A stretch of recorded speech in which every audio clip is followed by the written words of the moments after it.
Mbak Ciki, sebenarnya Iya, Pak. dunia desain itu buat anak muda gitu ya, menjanjikan nggak sih untuk usaha, untuk hidup?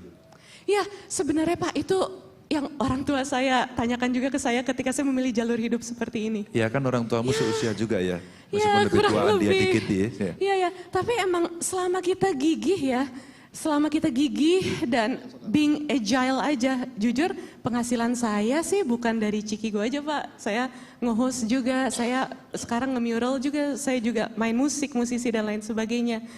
Jadi penghasilan saya yang lain jujur ya masih menutupi penghasilan saya ketika kurang nih di sini.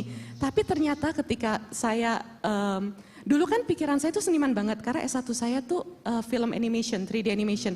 Ya. Pas saya bikin Cikigo, saya ngerasa wah saya harus menjadi seniman yang bisa menghidupi diri saya sendiri dari karya seni yang saya bikin. Akhirnya saya ngambil lagi S2 manajemen, terus mindset seniman banget nih udah mulai banyak berubah ya.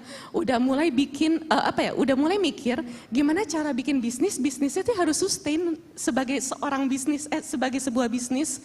Dan gimana caranya kita tiap bulan harus mikir repurchase decision sampai jadi decision, orang check out itu gimana dan lain sebagainya.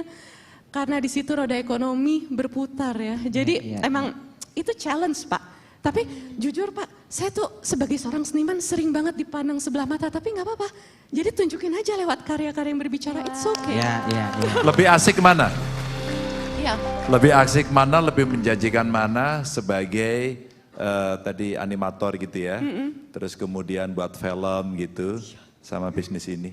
Oke, kalau dulu saya pas jadi animator di Malaysia, saya kerja buat orang, saya kerja buat akhirnya menjadi sebuah perusahaan, itu tetap feelingnya tuh kayak kerja, bukan benar-benar karya yang emang kita bikin, tapi kita part of something big dan we're proud of it gitu. Cuma ketika kita benar-benar bikin karya yang kita bikin, seperti ini Cikigo benar-benar gambar saya Pak, bukan gambar orang gitu. Itu ada rasa kepuasan yang, wah sebagai seorang seniman itu tak tergantikan sih Pak. Wow. Saya mau bertanya bertubi-tubi nih. Terakhir Mbak, Iya. bisa nggak buatin jaket atau baju buat saya? Apa? Baju fashion? Baju dan jaket buat saya. Iya, Bapak mau kayak gimana Pak? Ya.